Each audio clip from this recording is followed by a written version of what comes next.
Welcome back to new video of Amit Rai classes. और आज की वीडियो में बात करने वाले हैं रिटेल ट्रेड के बारे में। सर रिटेल ट्रेड क्या होता है? लास्ट वीडियो में डिस्कस करा था होलसेल ट्रेड के बारे में और इंटरनल ट्रेड के बारे में। आप लोग मेरी अगर वीडियो लगातार देख रहे हैं तो आपको पता होना चाहिए।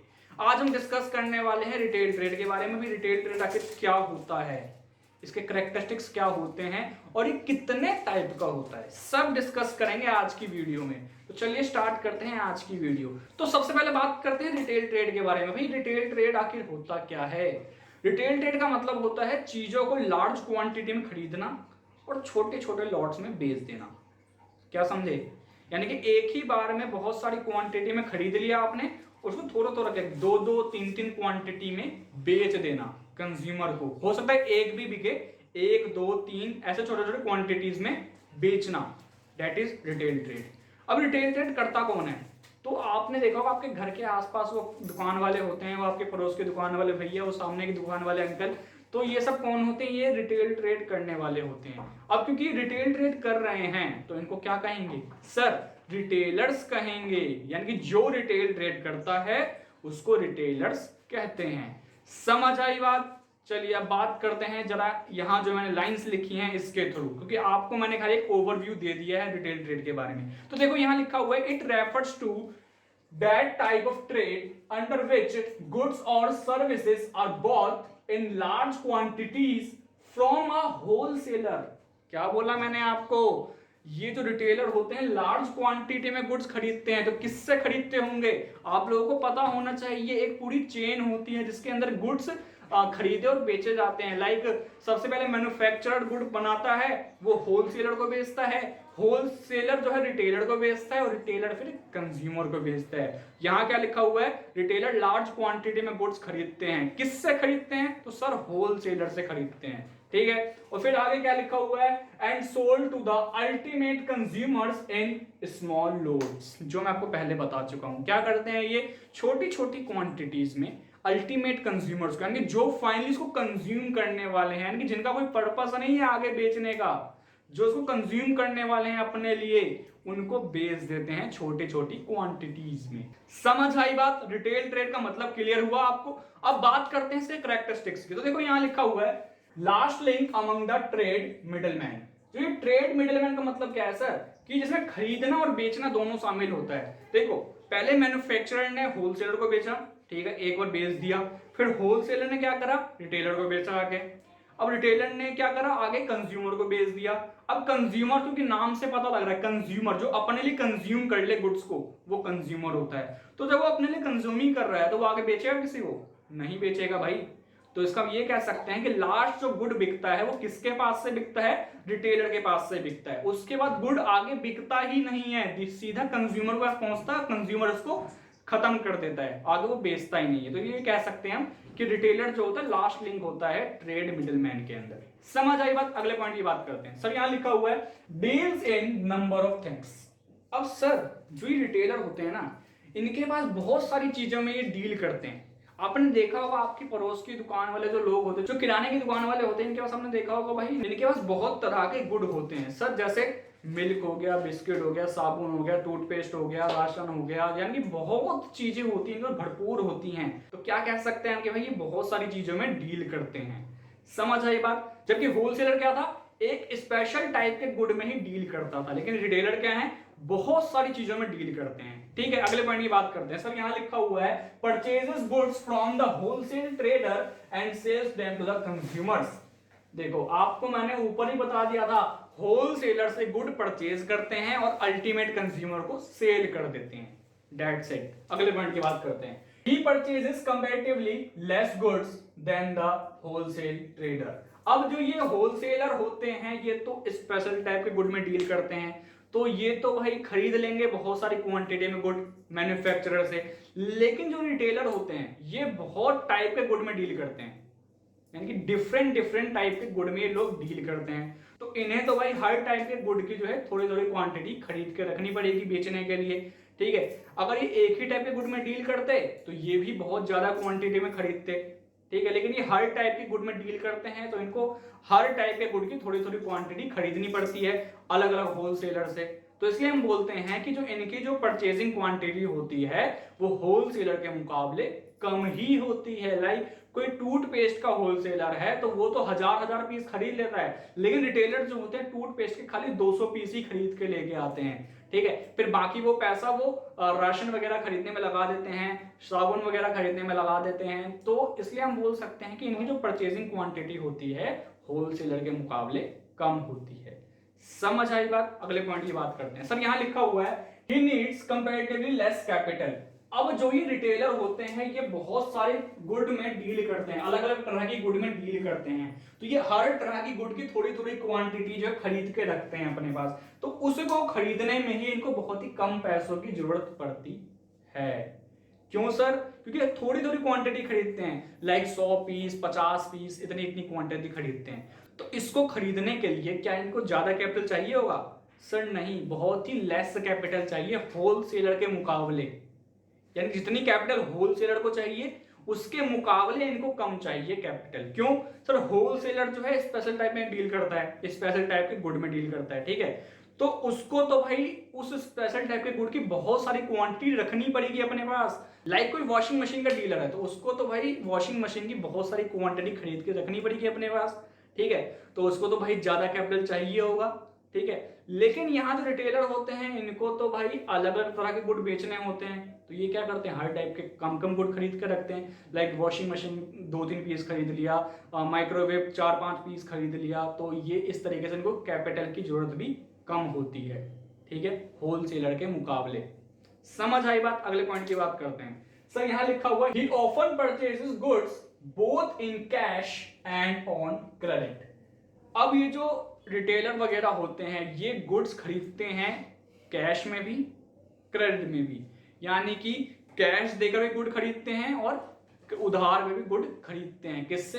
होलसेलर से। ठीक है, आपको होलसेलर का तो पता ही होगा कि होलसेलर क्या करते हैं, 90% काम उधारी पे करते हैं और 10% काम जो कैश में करते हैं। यानी कि कैश में 10% ही बेचते हैं, 90% उधार पर ही बेचते हैं। तो इसी से आपको पता लग जाना चाहिए कि जो रिटेलर वगैरह होते हैं ये कैश में भी खरीदते हैं और उधारी पे भी खरीदते हैं होलसेलर से। समझ आई बात? अब बात करते हैं इसके नेक्स्ट पॉइंट की। सर यहाँ लिखा हुआ है generally he sells goods to the consumers in cash. लेकिन हाँ, भले ये खरीदे उधारी पर लेकिन बेचते ये कैश में ही है कंज्यूमर्स को, मतलब सामान्य तौर पर कैश में बेचते हैं। ठीक है, लेकिन 90% केसेस में जो है क्या करते हैं गुड्स कैश बेचते हैं। बाकी जो 10% है वो हो सकता है कोई जान पहचान का है, कोई अपना आस पड़ोस का है, तो उसको उधार में भी दे देते हैं।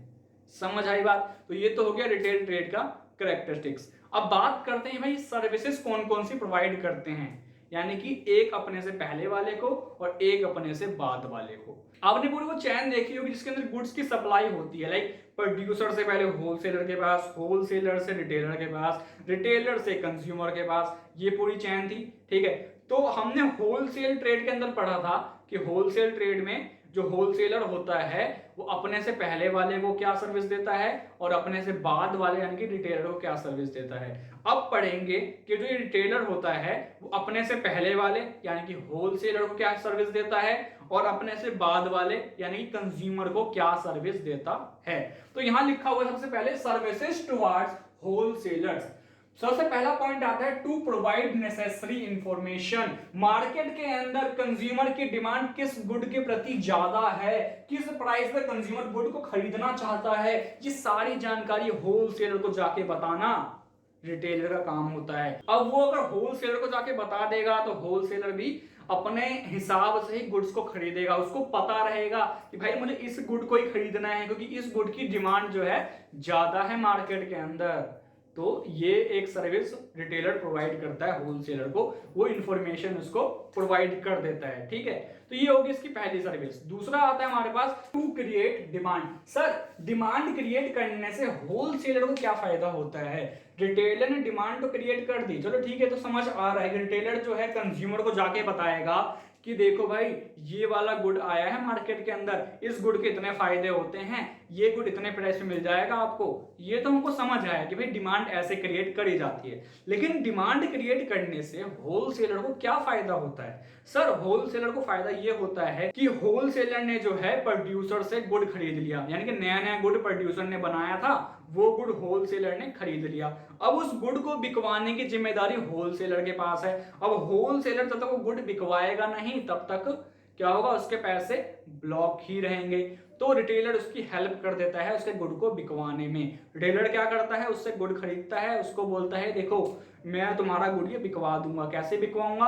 कंज्यूमर को जा जाके बताऊंगा इस गुड के फायदे के बारे में, ये गुड इतना अच्छा है, ये इस गुड को इतने प्राइस पे मिल जाएगा, तो तुम्हारा गुड बिक जाएगा। इस तरीके से होलसेलर की हेल्प करता है, ठीक है, डिमांड क्रिएट करके, ताकि होलसेलर के गुड बिक जाए और उसका जो है पैसा जो ब्लॉक था वो अनब्लॉक हो जाए। समझ आई बात? तो सर फिर बात करते हैं नेक्स्ट पॉइंट की। सर यहाँ लिखा हुआ है लोकल एडवर्टाइजमेंट। अब मैंने आपको लास्ट वीडियो में बताया था कि जो होलसेलर होता है वो एडवर्टाइजमेंट करके लोगों तक अपनी बात पहुंचाता है कि मेरे गुड में ये खासियत है, मेरे गुड से आपको ये फायदा होने वाला है, मेरा गुड आपको इस प्राइस पे मिल जाएगा। तो ये तो होगी एडवर्टाइजमेंट करके, ठीक है। लेकिन एक लोकल लेवल पे भी एडवर्टाइजमेंट की जाती है। सर कौन करता है? सर रिटेलर करता है एडवर्टाइजमेंट। कैसे? तो जो रिटेलर होता है ना वो क्या करता है, जो उसके डेली कस्टमर वगैरह होते हैं उनसे उसकी थोड़ी अपनी बातचीत होती है, तो उनको बताता है गुड्स के बारे में कि देखो ये गुड अभी मार्केट में नया नया आया है, चाहे ये वाला गुड जो है मेरे पास आ रहा है, ये गुड उस पर्टिकुलर गुड से बढ़िया है, इस गुड को खरीदोगे तो तुमको ये फायदा होगा। यानी वही बात जो मैंने आपको अभी ऊपर वाले पॉइंट में बताई थी, डिमांड क्रिएट करना, ऐसे ही क्या करता है वही है यहाँ पे, जो कंज्यूमर को फायदे बता रहा है, गिनवा रहा है गुड्स के, ठीक है। तो ये होगी लोकल लेवल की एडवर्टाइजमेंट। समझ आई बात? तो सर फिर बात करते हैं हेल्प इन डिस्ट्रीब्यूशन, यानी नेक्स्ट पॉइंट। सर इसका मतलब क्या है? सर डिस्ट्रीब्यूशन में हेल्प करता है। अब मैंने आपको लास्ट वीडियो में एक चेन बना के दिखाई थी, प्रोड्यूसर, देन उसके बाद होलसेलर। अब देखो खाली इतना देखो, अभी प्रोड्यूसर ने गुड्स बनाए, उसने होलसेलर को जाके बेचा। अब होलसेलर की जो शॉप है वो किसी स्पेशल प्लेस पर है जहां पर कंज्यूमर को पहुंचने में थोड़ा सा पैसा खर्च करना पड़ेगा, मतलब कि कंज्यूमर के घर से थोड़ा दूर है। होलसेलर की शॉप ऐसी जगहों पर ही होती है जहां पर क्या होता है, एक पर्टिकुलर मार्केट उसको मिलता है। ये नहीं वो कहीं भी होलसेल की दुकान लगा के बैठ जाए, उसकी जगह एक पर्टिकुलर मार्केट में ही होती है। तो कंज्यूमर के घर से वो उसकी दुकान बहुत दूर है, तो वो अपना गुड बेचे कैसे? ठीक है, तो अपना गुड वो बेचे कैसे? मान लो एक होलसेलर है जिसकी शॉप है दरियागंज साइड में। अब कंज्यूमर वगैरह है, कोई कंज्यूमर है पटेल नगर साइड से, कोई कंज्यूमर है यहां पे हमारे पास नरेला साइड से, तो कोई कंज्यूमर हमारे पास आता है भाई कीर्ति नगर साइड से। तो ऐसी ऐसी जगहों से कंज्यूमर हैं। अब उनके लिए दरियागंज पहुंचना थोड़ा सा खर्चीला हो सकता है, थोड़ा सा एक्सपेंसिव हो सकता है। तो ऐसे में एंट्री होती है रिटेलर्स की। रिटेलर्स क्या करते हैं, होलसेलर से गुड्स खरीदा और अपने अपने एरिया के कंज्यूमर्स तक बेच दिया जाएगा। लाइक कोई पटेल नगर का रिटेलर है तो पटेल नगर के कंज्यूमर्स को बेचेगा, कोई नरेला में जाके बेचेगा रिटेलर, ठीक है, कोई कीर्ति नगर का तो कीर्ति नगर में अपने एरिया में जाके बेचेगा, ठीक है। तो ऐसे में हेल्प करते हैं डिस्ट्रीब्यूशन करने में, मतलब होलसेलर की टेंशन बिल्कुल ही खत्म कर देते हैं। कौन? Sir retailer. कैसे? मैंने आपको बता दिया पूरे डायग्राम के थ्रू। आई होप आपको समझ आ चुका होगा। सर यहां बात करते हैं नेक्स्ट पॉइंट। सर यहां लिखा हुआ no need to meet customers या कंज्यूमर्स। अब होलसेलर को जो है कंज्यूमर से मिलने की कोई जरूरत नहीं होती है। वो कैसे नहीं होती है वो आप खुद ही देख लो, यहां पर समझ आ चुका है आपको। होलसेलर क्या करता है, अपना को रिटेलर को बेचता है। अभी रिटेलर की सरदर्दी होती है कि वो अपने एरिया के कंज्यूमर को जाके बेचे। होलसेलर को कंज्यूमर से मिलने की कोई जरूरत नहीं पड़ती है, क्योंकि होलसेलर जो है अपना गुड रिटेलर को बेचता है। अब जो इंटरेक्शन होती है वो रिटेलर और कंज्यूमर की होती है, ना कि होलसेलर और कंज्यूमर की। ठीक है, समझ आई बात? आई होप आपको ये जो है सर्विसेज टुवर्ड्स होलसेलर का पॉइंट पूरा समझ आया होगा। तो सर फिर बात कर लेते हैं कि जो रिटेलर वगैरह होते हैं ये अपने से अगले बंदे को क्या सर्विस प्रोवाइड करते हैं, यानी कि कंज्यूमर्स को ये क्या सर्विस देते हैं। तो इसमें पहला पॉइंट आता है हमारे पास supply of goods according to demand. अब मैंने आपको ऊपर वाले पॉइंट में बताया था टू प्रोवाइड नेसेसरी इंफॉर्मेशन, ये पहला पॉइंट और इसका पहला पॉइंट दोनों ही रिलेटेड पॉइंट है। वो कैसे? तो सर देखो, जो ये रिटेलर होता है वो क्या करता है, कंज्यूमर से पूछ लेता है कि उनका क्या टेस्ट, क्या प्रेफरेंस है, उसके हिसाब सारी बातें नोट करता है और होलसेलर के पास जाता है, उसको बोलता है भैया देखो कंज्यूमर को इस तरह के गुड चाहिए, इस प्राइस पर चाहिए, आपको ये अरेंज करके देने हैं, ठीक है। तो होलसेलर क्या करता है, अरेंज करके देता है और फिर रिटेलर उसको कंज्यूमर तक पहुंचा देता है। यानी कि वहीं यहाँ पे लिखा हुआ है कि कंज्यूमर की डिमांड के हिसाब से गुड्स की सप्लाई करना। अब समझ आया होगा आपको, उसने होलसेलर को जाके बताया, होलसेलर ने उसको उस टाइप के गुड प्रोवाइड करवाए और उसने जाके कंज्यूमर को दे दिया। That is supply of goods according to the demand. अब बात करते हैं इसके नेक्स्ट पॉइंट की। सर यहां लिखा हुआ है facilities of purchase on credit. अभी जो रिटेलर वगैरह होते हैं क्या करते हैं, क्रेडिट पर परचेज करने की फैसिलिटी भी देते हैं, यानी कि कंज्यूमर्स को उधार खरीदने की भी एक सुविधा ये प्रोवाइड करवाते हैं। इसमें एक्सप्लेनेशन की जरूरत आपको नहीं होगी, खैर ठीक है। अब बात करते हैं इसके नेक्स्ट पॉइंट की। सर यहां लिखा हुआ है होम डिलीवरी ऑफ गुड्स। अभी जो रिटेलर वगैरह होते हैं क्या करते हैं, गुड्स की होम डिलीवरी भी करवाते हैं। सर कैसे? आपने देखा होगा, आप अपने पड़ोस वाले शॉप पे जाके आप बोलो कि मेरे को ये गुड चाहिए, ठीक है, वो तुरंत आपका ऑर्डर लिखता है और आपके घर तक छोड़ के जाता है। That is home delivery of goods. यानी कि इसमें होता क्या है कि जो रिटेलर होता है उसकी शॉप का जो एम्प्लॉय होता है वो क्या करता है, आपका ऑर्डर लिखता है और आपके घर तक सामान पहुंचा के जाता है। That is home delivery of goods. बात करते इसका नेक्स्ट पॉइंट की, यहां लिखा हुआ नो फियर ऑफ चीटिंग। अब क्योंकि कंज्यूमर्स उसका डेली का मिलना जुलना होता है, कंज्यूमर्स का फ्रेंडली बिहेवियर होता है, तो इसमें कोई डर भी नहीं रहता कि भाई वो चीटिंग करेगा अपने कंज्यूमर के साथ, ठीक है। कंज्यूमर ही एकदम खुशी खुशी उस पर विश्वास करके उससे गुड खरीद लेता है। That is no fear of cheating. Sir यहां लिखा हुआ सप्लाई ऑफ फ्रेश गुड्स। तो सप्लाई ऑफ फ्रेश गुड का मतलब क्या है सर? इसका मतलब है कि कंज्यूमर को जो एकदम ताजे तरोताजे गुड्स प्रोवाइड करता है। लाइक आप सुबह सुबह जाते होगे दुकान पर, आपने बोला भैया मेरे को ये मिल्क चाहिए, ये वाली कंपनी का मिल्क चाहिए, है अभी कि नहीं? तो बोलता है कि थोड़ी देर में आने वाला है। वो ये तो नहीं कहता कि मैं आपको रात का पड़ा वो दे देता हूँ आपको, या कल परसों का पड़ा हुआ है मेरे पास अभी वो दे देता हूँ, तो वो ऐसा तो नहीं कहता होगा आपको। वो कहता है भाई अभी आने वाला है, थोड़ी देर में आ जाना। डेट इसका मतलब क्या है कि आपको फ्रेश गुड्स क्यों प्रोवाइड करेगा, ये नहीं कि आपको कुछ भी बासी या कुछ भी एक्सपायरी डेट वाला गुड प्रोवाइड करेगा। लाइक आप गए एक शॉप पे, आपने बोला मेरे को टूथपेस्ट चाहिए, ठीक है, उसने आपको टूथपेस्ट दिया, लेकिन उसको पता लग गया भाई इस पे डेट जो है एक्सपायरी डेट रखी है, ठीक है, तो उसने बोला भाई देखो ये टूथपेस्ट अभी एक्सपायरी डेट का है, आपको मैं नया मंगवा के दूंगा, ठीक है। मतलब अगर उसकी शॉप में नहीं होगा तो नया मंगवा के देगा, नहीं तो दूसरा बदल के दे देगा। वो ये तो नहीं कहता भाई यही गुड है, लेना है तो ले, नहीं तो बाय बाय, ऐसा तो नहीं कहता होगा आपको, ठीक है। मतलब आपको फ्रेश गुड ही प्रोवाइड करता है, ठीक है। दैट इज हमारा सप्लाई ऑफ फ्रेश गुड्स वाला पॉइंट। सर बात करते हैं इसके फ्री सर्विस वाले नेक्स्ट पॉइंट है। सब यहां लिखा हुआ है फ्री सर्विसेज। इसका मतलब क्या है कि कोई ऐसी गुड में डील कर रहा है, लाइक वॉशिंग मशीन में डील कर रहा है, तो अगर उसमें कुछ खराबी आती है कल को, तो उसके लिए भी वो क्या करता है, फ्री में रिपेयरिंग करके देता है। कौन? Sir retailer. सर कैसे? आप लोगों ने देखा वो वारंटी गारंटी कुछ मिलती है, ठीक है। एक गारंटी अलग चीज होती है, वारंटी अलग चीज होती है। गारंटी हो गया आपको रिप्लेसमेंट करके देना, वारंटी हो गया आपको जो सामान दिया है वो अगर खराब हो गया उसको रिपेयर करके देना। यानी कि जो रिटेलर वगैरह होते हैं वो क्या बोलते हैं, वो ये कहते हैं कि भाई देखो अगर आपका गुड खराब होता है 1 साल से पहले पहले तो हम आपको गारंटी देते हैं, यानी कि हम आपकी चीज रिप्लेस करके देंगे, ये होगी गारंटी। फिर कहते हैं कि कई कई जगह पे होता है वारंटी, तो वो इसका मतलब होता है कि भाई देखो अगर आपकी गुड खराब हो गया 1 साल से पहले तो हम आपके गुड को फ्री में रिपेयर करके देंगे। That is free services. समझ आई बात? सर यहां लिखा हुआ है stock of goods of every season. अभी जो रिटेलर वगैरह होते हैं ये हर सीजन में गुड खरीद कर रखते हैं अपने पास बेचने के लिए। लाइक विंटर का सीजन है अभी, तो अभी जो ज्यादा शॉप्स में क्या होंगी, जैकेट वगैरह होंगी, शॉल्स वगैरह होंगी, ठीक है, मफलर वगैरह होंगे। तो जैसे समर का सीजन आएगा वैसे हर शॉप पे क्या होगी, टी शर्ट वगैरह और निक्कर वगैरह आनी स्टार्ट हो जाएंगी। तो इसका मतलब क्या है भाई, जो रिटेलर वगैरह होते हैं वो क्या करते हैं, हर तरह के गुड अपनी शॉप में रखते हैं।